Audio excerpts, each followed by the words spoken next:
Assalamualaikum warahmatullahi wabarakatuh. Nama saya Danang Prasetyo Utomo. Saya mahasiswa Nurse Stikes Muhammadiyah Klaten. Pada kesempatan pada sore hari ini kami akan menjelaskan alat yang sudah familiar di tempat kita bekerja. Alat itu adalah defibrilator atau DC shock. Bagian-bagian apa saja yang terdapat pada DC shock kali ini? Kita akan membahasnya satu persatu. Dan pada kasus-kasus apakah DC shock ini kita gunakan atau kita berikan kepada pasien? Untuk yang pertama, bagian-bagian dari DC shock itu sendiri. Yang pertama adalah bagian tombol on off, kemudian ada tombol charge, ada tombol shock, ada layar monitor. Baiklah, kita mulai menyalakannya. Layar monitor ini akan menampilkan mini EKG, kemudian menu, kemudian dosis gel yang kita berikan kepada pasien, kemudian ada sinkronis juga, kemudian ada pedal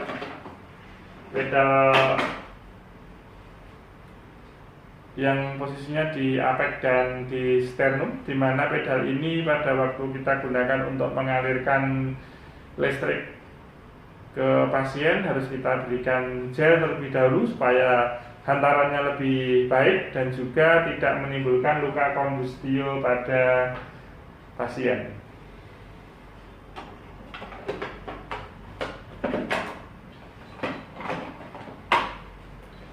Kasus-kasus apa saja yang perlu kita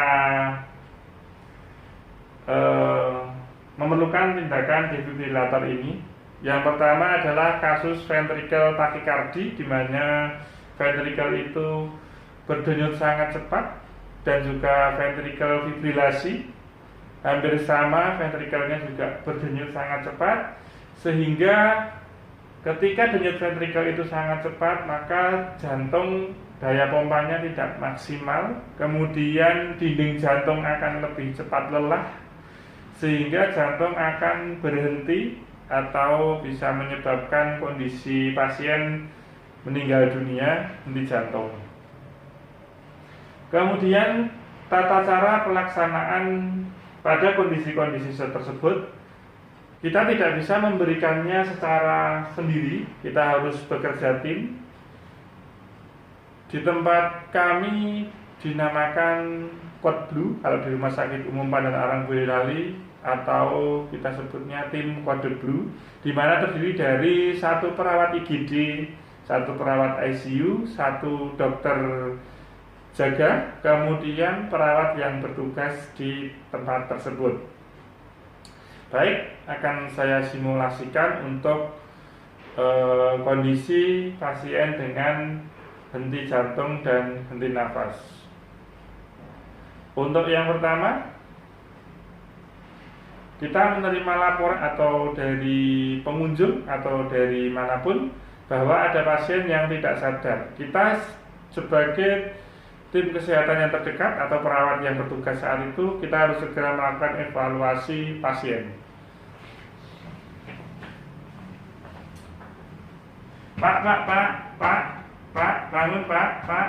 Kita cek kondisi pasien tidak sadarkan diri, kemudian kita bersihkan jalan nafasnya, kemudian kita lihat apakah ada sumbatan di mulut, tidak ada, kemudian kita rasakan hembusan nafas, tidak ada, kemudian kita raba arteri jugularis, tidak ada.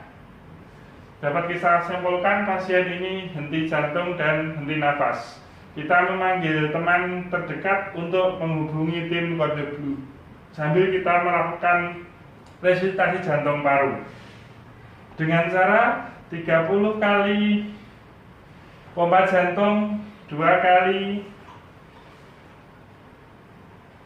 pernapasan dengan bagging. Mari kita praktekkan.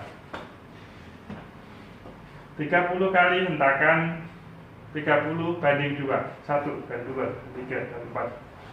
1, 8, 9, 10, 4, 5, 6, 7, 9, 3.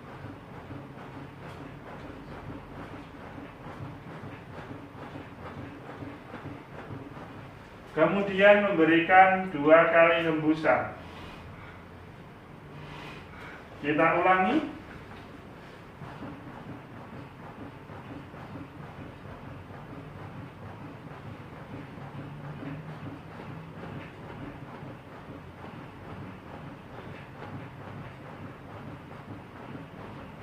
Kemudian kita berikan 2 kali hembusan. Kondisi seperti ini minimal kita laksanakan 2 orang sampai pasien tersadar atau kita menunggu tim kode blue datang. Setelah tim kode blue datang, maka tim akan membawa DC shock ini ke tempat kita berada. Kemudian segera kita lakukan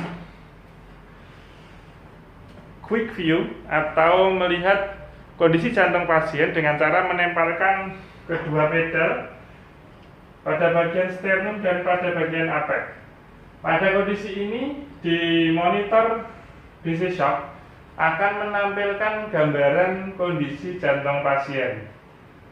Baiklah, kondisi jantung pasien didapatkan ada ventricle tachycardia. Ini adalah ventricle tachycardia. Nah, ini ventricle tachycardia ini ada 2 kondisi. Yang pertama ini disertai dengan nadi, dan yang kedua adalah ventricle tachycardia yang tanpa nadi.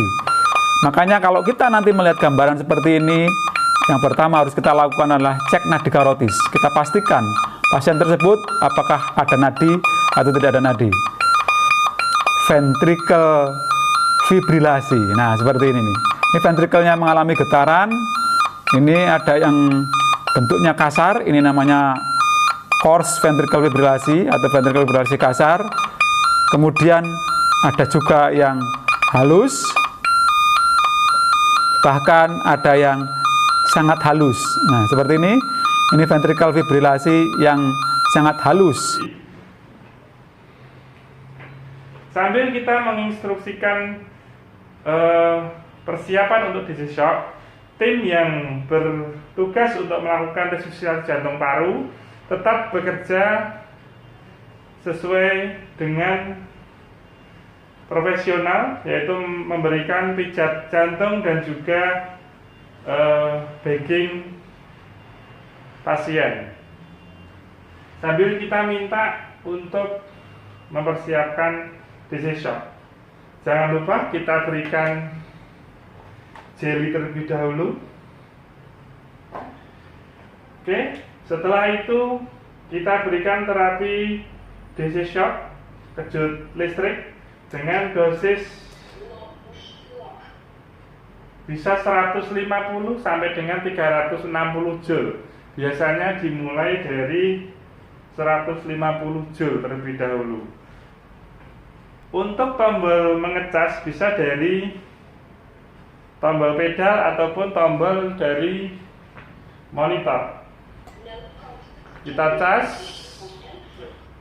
kemudian akan berbunyi, kemudian mesin akan siap. Kita segera menempelkan.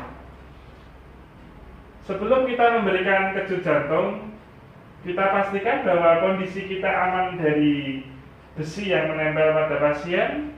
Kondisi rekan-rekan kita juga aman dari sekitar pasien. Dengan instruksi I am clear, you are clear, everybody clear. Kalau sudah clear, kita berikan kejut jantung kepada pasien dengan cara menekan tombol shock pada kedua pedal. 1, 2, 3 sambil kita memberikan beban kepada kedua pedal sekitar 10 kg. Setelah pemberian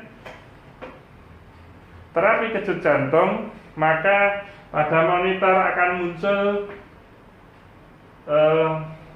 listrik telah dialirkan. Kemudian kita instruksikan untuk tim melakukan RJP kembali dengan hitungan yang sama 30/2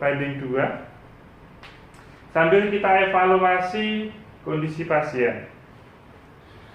Apabila kondisi pasien belum mengalami perubahan, kita memberikan kembali dengan dosis yang lebih besar atau dosis maksimal, yaitu 360 joule. Oke, dengan instruksi yang sama, jangan lupa kita memakaikan gel kembali. Kita tempelkan bagian sternum pada sternum dan bagian apek pada apek.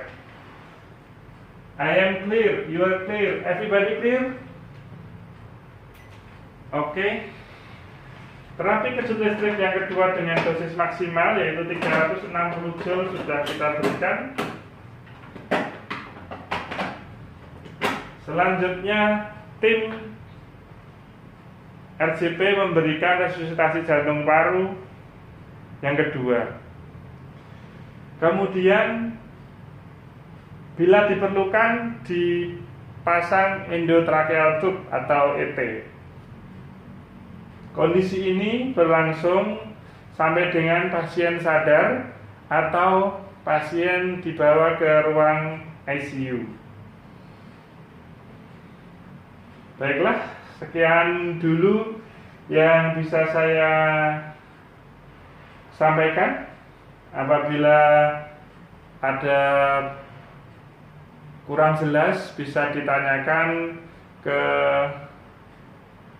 instruktur yang lebih berwenang, kemudian atau bisa membaca kembali artikel-artikel tentang pemberian terapi DC shock pada pasien henti jantung dan henti nafas dengan kasus ventricle tachycardia dan ventricle fibrilasi. Sekian dulu dari saya. Apabila ada kurang lebihnya saya mohon maaf. Assalamualaikum warahmatullahi wabarakatuh.